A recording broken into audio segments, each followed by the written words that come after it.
Galera, beleza? Mais uma aulinha de biologia para ajudar. Vamos então falar um pouquinho sobre a origem da vida, uma abordagem histórica e molecular. Na última aula eu falei sobre as características dos seres vivos, as principais características dos seres vivos e dando continuidade à origem da vida.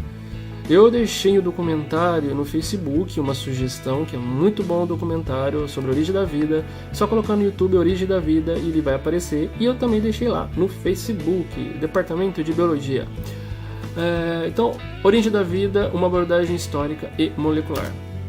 Então, as principais hipóteses sobre a origem da vida é da geração espontânea, né, a abiogênese, com qual a vida surge espontaneamente de algo inanimado.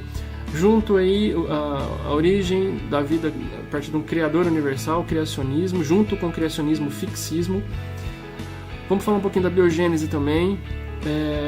A origem da vida a partir vindo do espaço, a panspermia, né? Na Terra, eu estou falando da origem da vida na Terra. E a partir do primeiro seres vivos, ele é heterotrófico, tem a hipótese heterotrófica, no caso, ele se alimenta, ele obtém energia do material orgânico do ambiente, ou autotrófico, que ele obtém energia de algo não orgânico, por exemplo, como uma rocha. Tá? Então, seguindo aí, então vamos falar um pouquinho sobre o estudo da origem do universo, do sistema solar e do planeta Terra. Por que isso? Porque todos os átomos, toda a massa, toda a energia surgiu a partir de uma teoria aceita hoje pelos cientistas, que é o Big Bang, que é a grande explosão. Então, todos os átomos, seja ele dos seres não vivos ou dos seres vivos, ele surgiu através dessa teoria do Big Bang. Lembrando que teoria ela pode ser contrariada. Não, mas tem fatos que provam a respeito do Big Bang, por exemplo, que o universo ele continua se expandindo. Então isso é um fato aí que prova, né, que faz com que o Big Bang seja aceito. É uma dos fatos. Então é importante estudar, por exemplo, a história da Terra, porque a história da vida está ligada à história da Terra, né? Elas caminham juntos. A história da vida e a história da Terra. Porque o animal, o ser vivo, a planta, o que for, ele é adaptado a um determinado ambiente da Terra. E o ambiente ele mudou ao longo do tempo. Com isso, também as características dos seres vivos eles mudaram ao longo do tempo, porque a característica adaptada ela permanece naturalmente, né? Tô falando. Não mudando o ambiente, ela permanece a característica adaptada. A não adaptada ela é eliminada.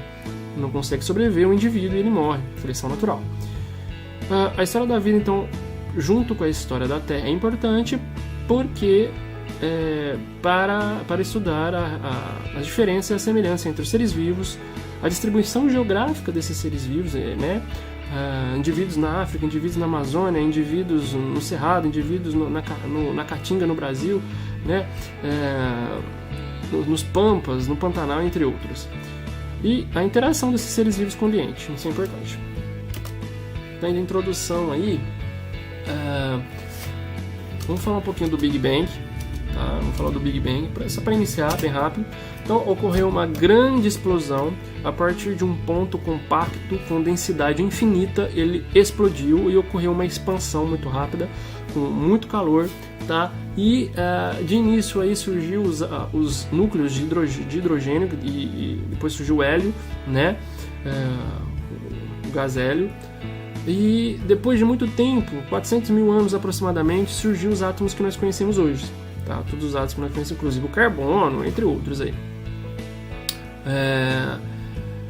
A partir então da atração gravitacional desses gases, desses átomos que estavam na época lá, esses átomos esses gases, essas poeiras interestelares foram se aglomerando através da atração gravitacional, tá? Eles foram se compactando cada vez mais, e no centro, tá? Cada vez mais quente, cerca de 10 milhões de graus Celsius, ocorreu fusão nuclear.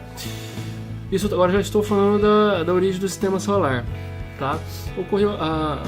Ocorreram fusões nucleares, gerando calor e gerando luz e dando origem ao Sol, tá? E ele foi aglomerando cada vez mais, compactando cada vez mais. E nas bordas do Sol também tinha os mesmos gases e as mesmas poeiras, né, que estavam aglomerando, estavam compactando, que depois de condensado, né, deu origem à Terra e os planetas, tá bom? No caso da origem da Terra, que eu estou falando da Terra, e da origem da Terra bem rápido, né? Um planeta que chegou a dar uma bola de fogo, né? Muito quente, e depois do surgimento da Terra surgiu mais ou menos 4,5 bilhões de anos. Nos primeiros 700 milhões de anos não teve condição de ter vida, né? E depois, aí, mais ou menos, até surgiu há 4,5 bilhões de anos, a vida surgiu de acordo com fósseis, né? Que são os fósseis mais antigos, há 3,5 bilhões de anos. Então demorou quase 1 bilhão de anos aí para surgir o primeiro ser vivo, 700 milhões, 800 milhões de anos para dar origem surgiu o primeiro ser vivo, né? Mas e aí, o primeiro ser vivo? Surgiu, deu origem, surgiu o universo, surgiu o sistema solar, surgiu os planetas, surgiu a Terra. E os primeiros seres vivos? Como que surgiu? Aí vem as hipóteses. Geração espontânea, durou muito tempo, tá? O criacionismo, a biogênese, a panspermia, tá? Que a gente vai falando aí, ok? Então, após o surgimento do sistema solar, do sistema dos planetas e da Terra, né? A vida surgiu. Como que ela surgiu? Né? Durante muito tempo acreditou-se na geração espontânea. Acreditou-se muito tempo na geração espontânea, que no caso é a abiogênese.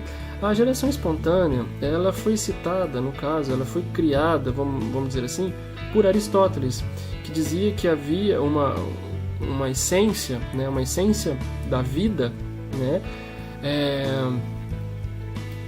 que ela gerava vida, a essência da vida, tá, que estava no ar, não sei, né, havia uma essência que dava origem à vida. Então,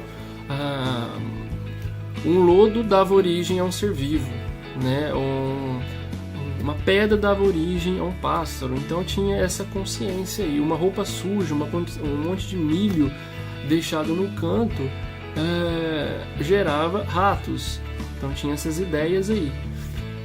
Como que o bebê surgia? Porque tinha uma essência vital, uma força vital que chegava no corpo do indivíduo e gerava o bebê, né, o ser vivo.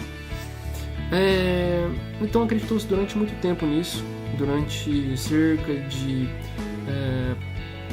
19 séculos, tá? 18 séculos, né? Isso foi uma simples experiência, daria para contrariar isso aí. Mas então acreditou-se nisso durante muito tempo na abiogênese, na geração espontânea, dita por Aristóteles e também mantida pela Igreja durante muito tempo. Acreditou-se, né, na Igreja, a Igreja dizia isso, né, sobre a biogênese, sobre a geração espontânea. Então, a gente vai falar um pouquinho sobre a geração espontânea, sobre a abiogênese, sobre as hipóteses, né, os defensores da abiogênese e os defensores da biogênese no próximo vídeo, porque senão esse vídeo fica muito grande, tá bom? Mas assista o documentário, que o documentário está muito completo e muito bacana. Abraço a todos.